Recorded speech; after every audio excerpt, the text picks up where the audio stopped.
শ্রীভূমির এক বিদ্যালয়ে সংগঠিত হয়েছে ভয়ঙ্কর ঘটনা। শহরের ফ্রন্টিয়ার সিনিয়র সেকেন্ডারি স্কুলের এক পড়ুয়ার কাছ থেকে উদ্ধার হল একটি হস্তনির্মিত পিস্তল। এই ঘটনাকে কেন্দ্র করে ব্যাপক চাঞ্চল্য দেখা দিয়েছে। প্রতিদিনের মতো শনিবার উচ্চ মাধ্যমিক প্রথম বর্ষের অর্থনীতি বিভাগের অধ্যাপক ক্লাসে যান। তখন এক ছাত্র কিছুটা হতভম্ব হয়ে পড়ে। এতে অধ্যাপকের সন্দেহ জন্ম নিলে তিনি তার ব্যাগ খুলে চেক করলে দেখতে পান একটি হস্তনির্মিত পিস্তল। সঙ্গে সঙ্গে ছেলেটিকে তিনি অধ্যক্ষের কাছে নিয়ে যান। পিস্তল দেখে সবাই শঙ্কিত হয়ে ওঠেন এবং পুলিশে খবর দেন। খবর পেয়ে সদর থানার পুলিশ ছুটে আসে স্কুলে। পিস্তল বাজেয়াপ্ত করে ছেলেটিকে আটক করে থানায় নিয়ে যায়। বর্তমানে তাকে জিজ্ঞাসাবাদ চালাচ্ছে পুলিশ।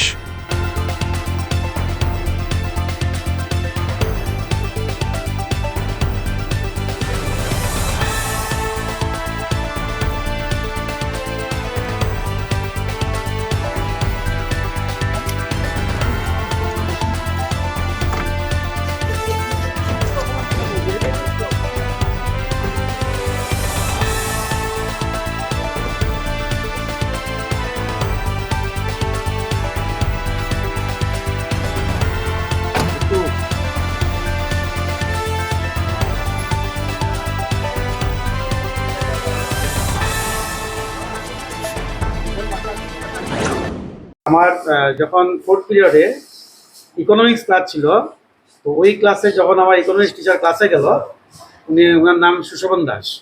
তো উনি ছেলেটা ওর পকেটে হাত দিচ্ছে, ব্যাগে হাত দিচ্ছে, তখন ওনার সন্দেহ হয়েছে যে হয়তোবা তার কাছে একটা মোবাইল ফোন আছে, কারণ আমাদের স্কুলে আমরা মোবাইল ফোন অ্যালাউ করি না। তো ওই স্যার মোবাইল ফোন মনে করে গিয়ে যখন ওর পকেট বা ব্যাগ সার্চ করলো, তখন ওর কাছে পাওয়া গেছে আই থিঙ্ক একটা হ্যান্ডমেড বোধহয় ফায়ার গান। হ্যাঁ, তো ওইটা উনি সঙ্গে সঙ্গে ওর কাছ থেকে সিজ করে নিয়ে এসছে এখানে, আমাকে খবর দিয়েছে, স্যার আপনি এসে দেখুন একটু। ওই দেখার পরে আমি দেখলাম যে এটা তো নো ডাউট বোধহয় ইলিগ্যাল একটা আর্মস হবে। তো আমি ওটা আমার কাস্টডিতে আমি রেখে দিয়েছি আমার ডয়ারে। তারপর আমি ছেলেটাকে এখানে বসিয়ে রেখে ওর বাবাকে ফোন করে এখানে এনেছি, এবং আমার যথাযথ কর্তব্য অনুযায়ী আমি মনে করছি যে আমার পুলিশকেও ইনফর্ম করা প্রয়োজন। তো ওর গার্জিয়ান এবং লোকাল পুলিশকে আমি ইনফর্ম করেছি। তো ওনারা এসে ওদের বয়ান নিয়েছে, ছেলে এবং ওর বাবা সবাই বয়ান নিয়েছে, আমাদেরও বয়ান নিয়েছে, এবং সেই আর্মসটা এবং ওকে সঙ্গে নিয়ে পুলিশ এখন আমার স্কুল থেকে ওকে নিয়ে গেছে। ছেলেটা ক্লাস 11 আর্টসে পড়ে।